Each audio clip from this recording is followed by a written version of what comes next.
अस्सलाम वालेकुम स्टूडेंट्स, कैसे हैं आप लोग। उम्मीद है आप सब खैरियत से होंगे। आई am Saeeda Kamna Nadeem, I am your biology teacher for class 9th। Today we are going to discuss individual level and population level. Students, अपने पिछले लेक्चर में हम लोग ने डिस्कस किया था organ and organ system level को। हमने ये पढ़ा था कि जब भी डिफरेंट टिश्यूज़ आपस में असेंबल करते हैं जिनका के रिलेटेड फंक्शन होता है, वो बनाते हैं एक ऑर्गन।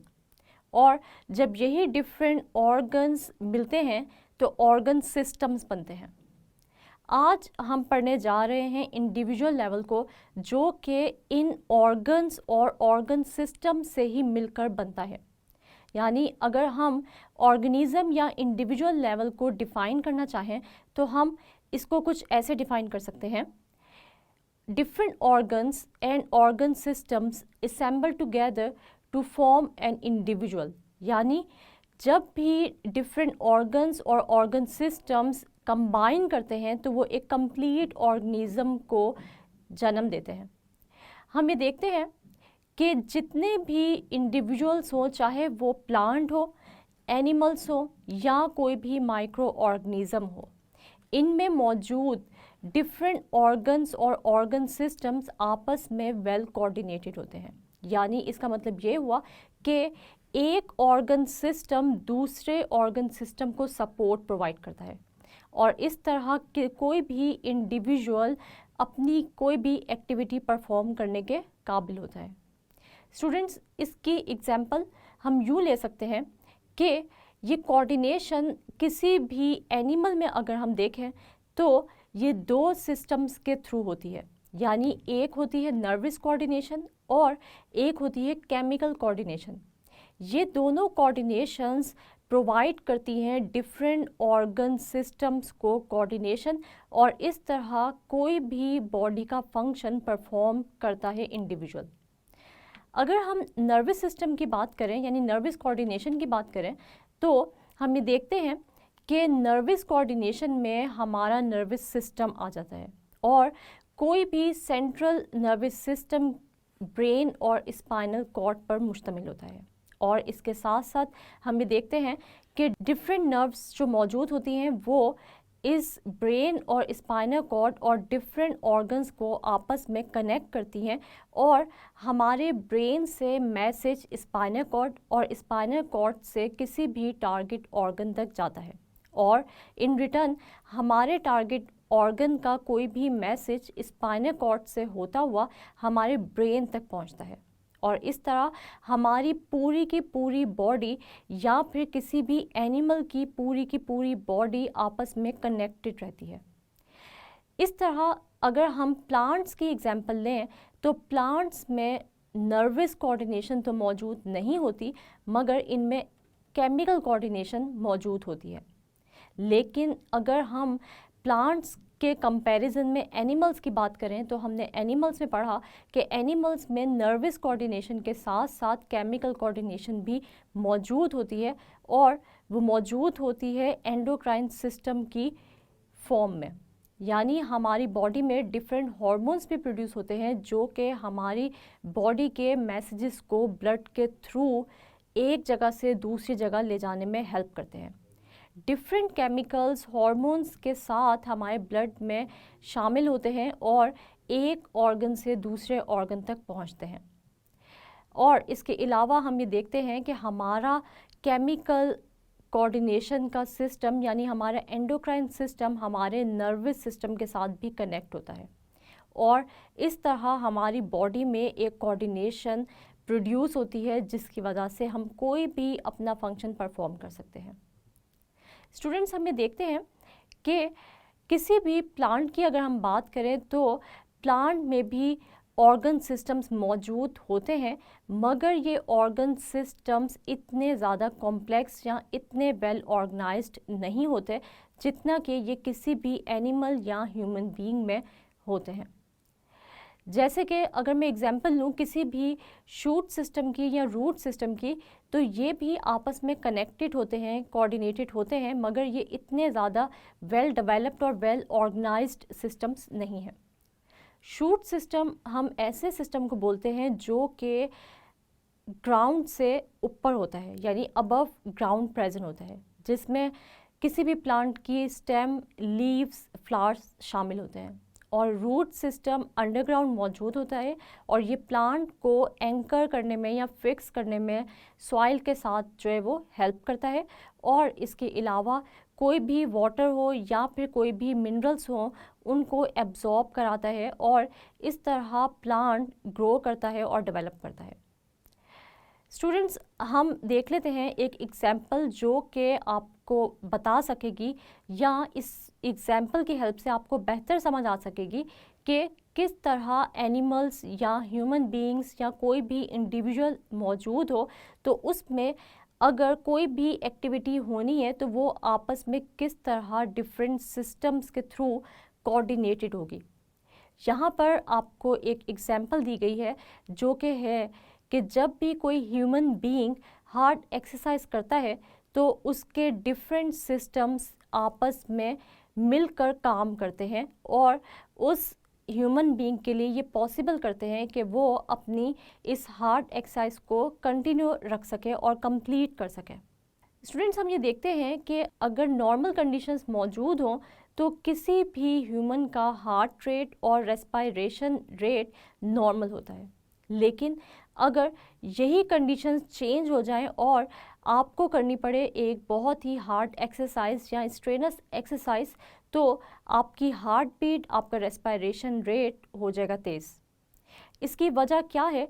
इसकी वजह ये है कि जब भी आप स्ट्रेनस एक्सरसाइज करते हैं तो आपके मसल्स को ज़्यादा मेहनत करनी पड़ती है या ज़्यादा काम करना पड़ता है और इस एक्सरसाइज के लिए आपके मसल्स को चाहिए होती है एनर्जी, जिसकी वजह से ये मसल्स अपने अंदर रेस्पिरेशन करते हैं, यानी फूड की ब्रेक डाउन करते हैं और ग्लूकोज को ब्रेक डाउन करके एनर्जी में कन्वर्ट करते हैं। इस ब्रेक डाउन के लिए हम देखते हैं कि आपको चाहिए ऑक्सीजन, जिसकी मदद से ये ग्लूकोज मॉलिक्यूल्स टूटेंगे और कार्बन डाइऑक्साइड प्रोड्यूस करेंगे, साथ साथ प्रोड्यूस करेंगे energy in the form of ATP. ये एनर्जी आप यूज़ करेंगे अपने मसल्स को एक्सरसाइज कराने के लिए। जैसे जैसे ये एक्सरसाइज बढ़ती जाएगी वैसे वैसे आपके मसल्स को ज़्यादा एनर्जी चाहिए होगी, जिसकी वजह से आपके बॉडी में ज़्यादा कार्बन डाइऑक्साइड प्रोड्यूस होगी और आपको ग्लूकोज की ब्रेकडाउन के लिए ऑक्सीजन ज़्यादा चाहिए होगी। स्टूडेंट्स, हम ये देखते हैं कि जब ऑक्सीजन ज़्यादा चाहिए तो आपको ब्रीदिंग रेट को इंक्रीज़ करना पड़ेगा, यानी इसका मतलब ये हुआ कि आपका ब्रीदिंग रेट यानी इनहेलेशन यानी ऑक्सीजन आपको इनटेक करनी पड़ेगी और एक्सहेलेशन यानी कार्बन डाइऑक्साइड आपको रिमूव करनी पड़ेगी अपनी बॉडी से, क्योंकि ज़्यादा कंसंट्रेशन कार्बन डाइऑक्साइड की आपकी बॉडी में पॉइजनस होती है। इसलिए ब्रीदिंग रेट इंक्रीज़ हो जाएगा रेस्पिरेशन रेट के साथ और इस तरह आपकी हार्ट बीट भी बहुत ही तेज़ हो जाएगी, क्योंकि आपके मसल्स को ब्लड का फ्लो चाहिए और आपके मसल्स को फूड मॉलिक्यूल्स चाहिए जिनकी के ब्रेक डाउन करके वो एनर्जी हासिल कर सकता है। तो स्टूडेंट्स, इस तरह हमें ये पता चला कि जब भी आप कोई भी एक्सरसाइज करेंगे तो आपके सारे के सारे सिस्टम्स आपस में कोऑर्डिनेट करेंगे तो आप एक्सरसाइज कंप्लीट कर सकते हैं। और अगर कोई भी एक सिस्टम कहीं पर भी कोलैप्स कर जाता है तो ना तो आपकी बॉडी एनर्जी जनरेट कर सकेगी और ना ही आपकी बॉडी इस काबिल रहेगी कि वो ये फिज़िकल एक्टिविटी मज़ीद परफॉर्म कर सके। इसी तरह अगर हम ये देखें कि आप नॉर्मल कंडीशंस में तो बिल्कुल नॉर्मल बिहेव करते हैं और आपकी हार्ट बीट, आपका ब्रीदिंग रेट, आपकी रेस्पिरेशन रेट, ये सब चीज़ें कंट्रोल में होती हैं, लेकिन अगर आपको कोई भी स्ट्रेस कंडीशन का सामना करना पड़े, जैसे अगर कोई भी फाइट की कंडीशन आ जाती है तो आपका ना सिर्फ नर्वस सिस्टम बल्कि एंडोक्राइन सिस्टम यानी केमिकल कोऑर्डिनेशन भी एक्टिवेट हो जाएगी।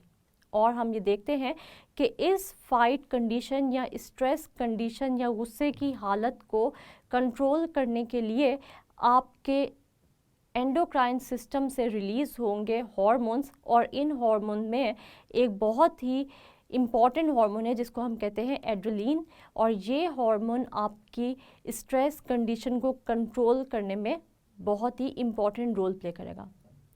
हम ये देखते हैं कि आपके स्ट्रेस कंडीशन में आपके डिफरेंट ऑर्गन सिस्टम्स आपस में कोऑर्डिनेट करेंगे और आपके स्ट्रेस कंडीशन को कंट्रोल करेंगे। इसका मतलब ये हुआ कि इंडिविजुअल जो कि डिफरेंट ऑर्गन्स और ऑर्गन सिस्टम से बना होता है, इन ऑर्गन सिस्टम्स में कोऑर्डिनेशन का होना भी बहुत ही ज़रूरी है। चाहे अगर हम ये बात करें कि हम में कोई भी एक्टिविटी हो रही है, चाहे वो एक्सरसाइज की हम एग्जांपल लें, चाहे हम किसी भी स्ट्रेस कंडीशन को फेस कर रहे हों, चाहे हम कोई भी डाइजेशन ऑफ फूड कर रहे हों, या किसी किस्म का भी हम में कोई भी केमिकल रिएक्शन हो रहा होगा, तो ये सारे के सारे ऑर्गन्स और ऑर्गन सिस्टम्स जब तक आपस में कोऑर्डिनेट नहीं होंगे तब तक कोई भी इंडिविजुअल अपनी एक्टिविटी परफॉर्म नहीं कर सकता। स्टूडेंट्स, अब हम देख लेते हैं कि पॉपुलेशन लेवल क्या होता है। हम देखते हैं कि पॉपुलेशन लेवल को हम कैसे डिफाइन कर सकते हैं। When different individuals of same species live together in the same area at the same time, it forms a population। यानी हम ये देखते हैं कि जब भी कोई भी ग्रुप ऑफ ऑर्गेनिजम्स एक जगह पर एक ही टाइम पर रह रहा है और उसका ताल्लुक एक ही स्पीशीज से है, तो उसको हम कहते हैं पॉपुलेशन। पहले पॉपुलेशन को जानने से पहले डिटेल में हम ये देख लेते हैं कि स्पीशीज क्या होती है। हम देखते हैं कि species is a group of organisms which can interbreed with one another and produce fertile offspring। Species हम ऐसे group of organisms को कहते हैं जो आपस में interbreed कर सकते हैं, यानी कि हम ये देखते हैं कि ये आपस में mating कर सकते हैं और ये जो ऑफस्प्रिंग प्रोड्यूस करेंगे यानी नेक्स्ट जनरेशन जो प्रोड्यूस करेंगे वो हमेशा फर्टाइल होगी, यानी कि इस न्यू जनरेशन में या न्यू ऑफस्प्रिंग में ये कैपेबिलिटी होगी कि ये अपने से नई जनरेशन प्रोड्यूस कर सकें या अपने न्यू ऑफस्प्रिंग्स प्रोड्यूस कर सकें। अगर ये इनफर्टाइल ऑफस्प्रिंग प्रोड्यूस होगा तो इसका मतलब ये हुआ कि नेक्स्ट जनरेशन कभी भी प्रोड्यूस नहीं हो सकती इस इंडिविजुअल से। तो स्पीशीज़ हम हमेशा ऐसे ग्रुप को कहते हैं जो कि ऐसे इंडिविजुअल्स को प्रोड्यूस करता है जो कि फर्टाइल होते हैं। स्टूडेंट्स, हम ये देखते हैं कि अगर हम पॉपुलेशन की बात करें और हमने किसी भी जगह की पॉपुलेशन को मेजर करना है तो हम किसी भी एरिया को स्पेसिफाई करके उस एरिया की पॉपुलेशन को मेजर कर सकते हैं। अब ये एरिया कोई भी एक आइलैंड भी हो सकता है, एक सिटी भी हो सकती है, एक कंट्री भी हो सकती है या फिर एक टाउन भी हो सकता है। इसका मतलब ये हुआ कि जब भी हम किसी भी स्पीशीज़ की पॉपुलेशन को काउंट करना चाहेंगे या ये अंदाज़ा लगाना चाहेंगे कि इस स्पीशीज़ की कितनी पॉपुलेशन है, तो सबसे पहले तो हम एक लिमिट तय करेंगे कि हम किस एरिया तक इस स्पीशीज़ को देखेंगे कि इस स्पीशीज़ की क्या पॉपुलेशन है। हम देखते हैं कि अगर हम किसी भी लिमिट के बगैर पॉपुलेशंस को मेजर करना शुरू कर देंगे तो हमारा डाटा कभी भी एक जगह पर इजीली इकट्ठा नहीं हो सकता। इसलिए हम करते क्या है कि हम पहले छोटे छोटे एरियाज़ में देखते हैं कि क्या ये स्पीशीज़ मौजूद है या नहीं। अगर वो स्पीशीज़ मौजूद होती है तो हम एरिया वाइज पहले देखते हैं कि इस स्पीशीज़ की कितनी पॉपुलेशन मौजूद है। फिर हम ये देखेंगे कि किस सिटी, किस टाउन या किस कंट्री या दुनिया में डिफरेंट कंट्रीज़ में ये स्पीशीज़ मौजूद है या नहीं, और अगर हैं तो हम उसके बाद डिफरेंट कंट्रीज़ में इन स्पीशीज़ की पॉपुलेशन को मेजर करेंगे। स्टूडेंट्स, अगर हम ये देखें कि क्या कोई भी स्पीशीज़ हर जगह मौजूद होती है या नहीं, तो बहुत सारी स्पीशीज़ ऐसी हैं जो कि एक specific area of the earth पर पाई जाती हैं। यानी इसका मतलब ये हुआ कि किसी भी स्पीशीज़ की पॉपुलेशन डिपेंड करती है उस जगह के क्लाइमेट पर और डिफरेंट फिज़िकल कंडीशंस पर जो कि उस स्पीशीज़ को अवेलेबल होती है। अगर ये कंडीशंस उस स्पीशीज़ के लिए फेवरेबल हैं तो ये स्पीशीज़ वहाँ पर मज़ीद अपनी जो नई ऑफस्प्रिंग्स है उनको प्रोड्यूस करेगी, और अगर ये कंडीशंस फेवरेबल नहीं होंगी तो इसका मतलब ये हुआ कि स्पीशीज़ जल्द ही एक्सटिंक्ट हो जाएगी, यानी कि इस दुनिया से नापैद हो जाएगी।